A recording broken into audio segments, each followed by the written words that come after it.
3-4 দিন ধরে আমরা থানাতে ঘুরতেছিলাম পাগলের মতো। আমি খাওয়া নাই দাওয়া নাই, আমরা একটা রাতও ঘুমাইনি। ওই রুমে চেক করি কিন্তু ফোন পাই না। পরে ওখানে রিসোর্টে যত কর্মকর্তা, তারপরে যত হোটেল বয়, আরো অনেকে ছিল, সবাইকে আমরা জিজ্ঞেস করি, কিন্তু কেউ আমাদের কোনো সহযোগিতা করেনি এই ব্যাপারে।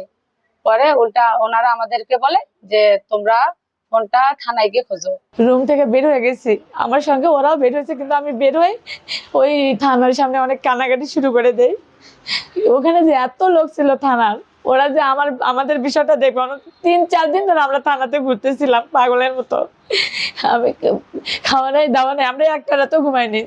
ফোন হারানোর পর ওনাদের কাছে এত অনুরোধ করছি, স্যার আমাদের কোনো কিছু হয় না, আমাদের ফোনটা শুধু উদ্ধার করে দেওয়া হোক। ওনারা আমাদের থেকে ফোনের সব কাগজপাতি যা লাগে সবকিছু আমরা দিয়েছি, ফোন নাম্বার পর্যন্ত, যে ফোনটা হারিয়ে গেছে আইফোন 16 প্রো ম্যাক্স, কিন্তু ওনারা আমাদেরকে সহযোগিতা করে নেয়। 72 ঘন্টা ময়েশ্চার লক সমৃদ্ধ লিলি বডি ওয়াশ শিয়া বাটারের গুডনেস স্কিন রিপেয়ার করে রাখে সফট ও গ্লোয়িং। এটাই চাই যে আমি প্রশাসনের কোনো দোষ দেব না, কারণ কিছু কিছু মানুষের জন্য আমি প্রশাসনের দোষ দিতে পারি না। কিন্তু ওই দিন আমি যে লাইভটা করেছি এটা আমি বাধ্য হয়ে করেছি, কারণ যখন সার্কেল স্যার এই ভিডিওটা শুরু করেছিল, আমাদের সাথে রাব ব্যবহার করেছিল, তখন আমি ওই লাইভটা করেছি। এখন আমি জানতে পারতেছি যে এই লাইভটা করার কারণে নাকি অনেকে মানে প্রশাসনের আমার উপর রাগ করেছে, কিন্তু এটা আসলে না। সমাধান হোক, আমার ফোনটা ওনারা উদ্ধার করে দেখ। আমার বোনের ফোনটা রিসোর্ট থেকে হোটেল বয় নিয়ে গেছে।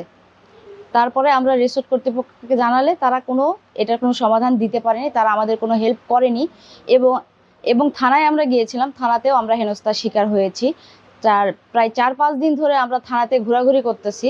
আমাদের 3 দিন পর আমাদের অভিযোগ নিয়েছে এবং 4 দিনের মাথায় আমরা হাতে কাগজ পেয়েছি।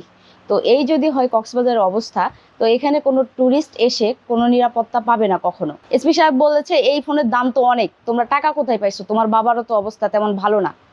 তো আমরা বলেছি যে স্যার আমরা তো কন্টেন্ট বানাই, এখান থেকে যে ইনকাম আসে আমি সেগুলো দিয়ে ফোন কিনছি। আমাদের সবার কাছে আইফোন আছে, আমার বোনের 2টা আইফোন আছে আসার, একটা 16 প্রো ম্যাক্স আর একটা 17 প্রো ম্যাক্স, যেটা 2 মাস আগে কিনছে।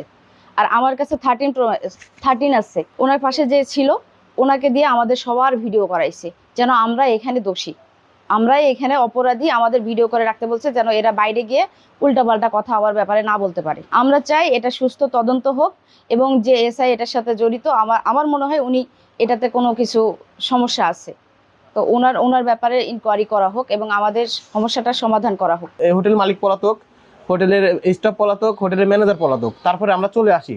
আধা ঘন্টা পর আমি এসআই নুরুল আলমকে স্যারকে বলি, স্যার ম্যানেজার কোথায় আছে আমি জানি, আমি কষ্ট চলো যাই।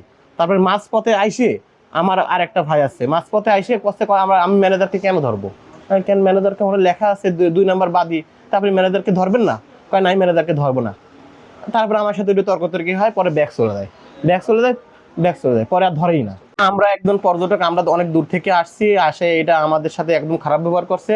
আমাদের প্রথমে তো আমাদের কোনো অভিযোগ নেয়ই না, বা আমাদের কোনো আমাদের তর্কাই করে না। আমরা যে একজন পর্যটক সেইভাবে আমাদের ওইভাবে দেখে নেই। মোবাইল যে চুরি করুক বা যাই করুক তার সাথে তো রাখে না, তারা বিক্রি করে দেয় বা অন্য থার্ড পার্টিকে দিয়ে দেয়। এই জন্য মোবাইল উদ্ধার করতে একটু সময় লাগবে। আর যদি আমরা চোরকে ধরতে পারে, আর হোটেলের ম্যানেজার তো সরাসরি এটার সাথে সংশ্লিষ্ট না, হয়তো তার অসতর্কতা থাকতে পারে, তার হোটেলের সিকিউরিটির সমস্যা থাকতে পারে, কিন্তু সরাসরি যে মোবাইলটা চুরি করছে এটা আসলে মনে হয় না। তবুও সেমনি যেহেতু আসামি করছে, আমরা আসামি জান নিছি, আমাদের একজন আইউকে দেওয়া হয়েছে, আইউ এটা চেষ্টা করতেছে। যদি ম্যানেজারের মানে এই মোবাইল চুরির বিষয়ে ম্যানেজারের যদি সংশ্লিষ্টতা থাকে তাহলে তাকে গ্রেপ্তার করবে। আর যে ছেলেটাকেও সন্দেহ করতেছে যে মোবাইলটা চুরি করছে, সিসি ক্যামেরাতে দেখা যাচ্ছে ছেলেটার ছবি, ওই ছেলেটাকেও গ্রেপ্তারের চেষ্টা করতেছে। আশা করি ওই ছেলেটা গ্রেপ্তার হলে মোবাইলটার সে নিয়ে কোথায় বিক্রি করছে, কার কাছে দিছে, তাহলে মোবাইলটা উদ্ধারের একটা ব্যবস্থা হবে। আমাদের পক্ষ থেকে বিশেষ করে আমরা এই ক্ষেত্রে তার সাথে সাথে তার অভিযোগ নিয়ে তদন্ত অব্যাহত আছে এবং আশা করি আমরা মোবাইলটা উদ্ধারে সচেষ্ট হব। আর ওই যে ছেলেটাকে সন্দেহ করছে মোবাইল চুরি করছে মনে করে, তাকে অ্যারেস্ট করার জন্য তো সে এখন একটু ঘা ঢাকা দিয়ে আছে, তাকে পুলিশ বারবার খুঁজছে।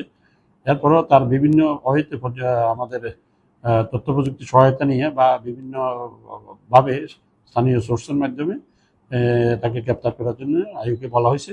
আইউ আমাদের তার চেষ্টা অব্যাহত আছে। আশা করি মোবাইলটা উদ্ধার হবে এবং যে মোবাইল চুরি করছে তাকে শনাক্ত করে আইনের আওতায় আনা হবে।